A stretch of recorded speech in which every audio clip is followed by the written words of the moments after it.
అది ఒక దట్టమైన అడవి. పేరు మంగళవనం. అక్కడ జంతువులన్నీ ఎంతో హాయిగా ఉండేవి. కానీ ఆ ఏడాది ఎండాకాలం మామూలుగా లేదు. సూర్యుడు నిప్పులు చెరుగుతున్నాడు. అడవిలో ఉన్న చెరువులన్నీ అడుగున పగుళ్ళు వచ్చాయి. అడవికి రాజు సింహం విక్రముడు.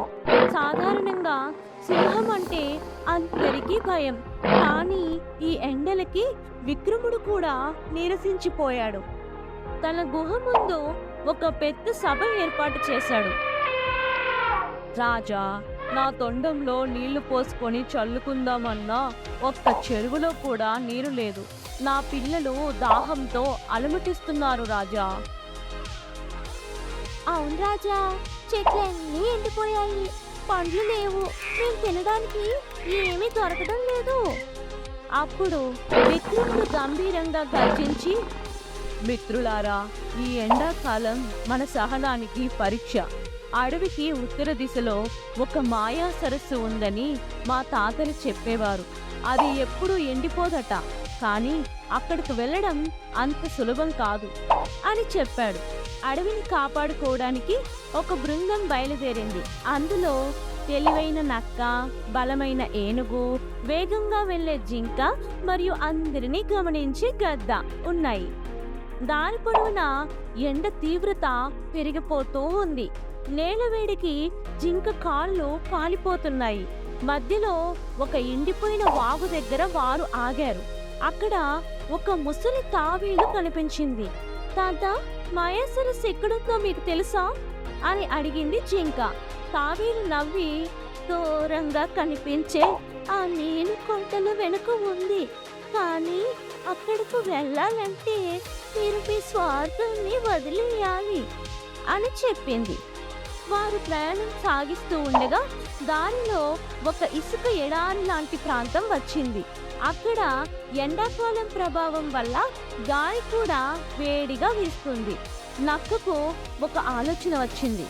మన దగ్గర ఉన్న కొంచెం నీటిని నేనే దాచుకుంటాను, ఎవరైనా అలసిపోతే ఇస్తాం అని అబద్ధం చెప్పి తన దగ్గరే ఆ నీటిని ఉంచుకుంది. కానీ గద్ద పైనుంచి చూసి, నక్క బావా, నువ్వు నీళ్లు ఒక్కడివే తాగుతున్నావు, అది తప్పు. మనం అందరము కలిస్తేనే సరస్సును చేరుకోగలం అని హెచ్చరించింది. తప్పు తెలుసుకున్న నక్క క్షమాపణ చెప్పింది. జంతువులన్నీ ఒకరికొకరు ఆసరాగా ఉంటూ కొండలు ఎక్కాయి. చివరికి వారు కొండపైకి చేరుకోగానే కింద అద్భుతమైన దృశ్యం కనిపించింది.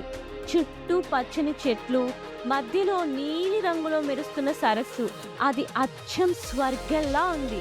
కానీ అక్కడికి వెళ్ళగానే ఒక పెద్ద అడవి పంది అడ్డుకుంది.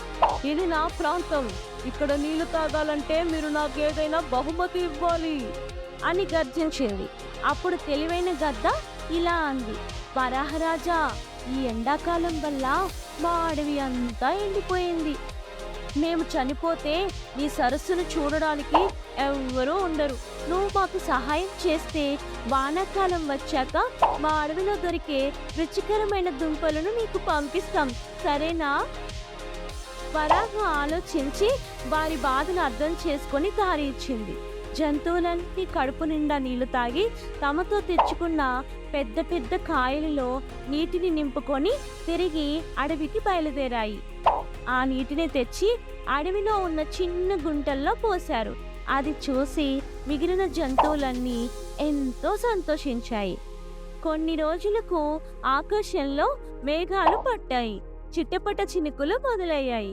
కఠినమైన ఎండాకాలం ముగిసి వర్ష ఋతువు రాకతో అడవి మళ్ళీ కలకలలాడింది. మరిన్ని కథల కోసం మా ఛానల్ని సబ్స్క్రైబ్ చేసుకోండి.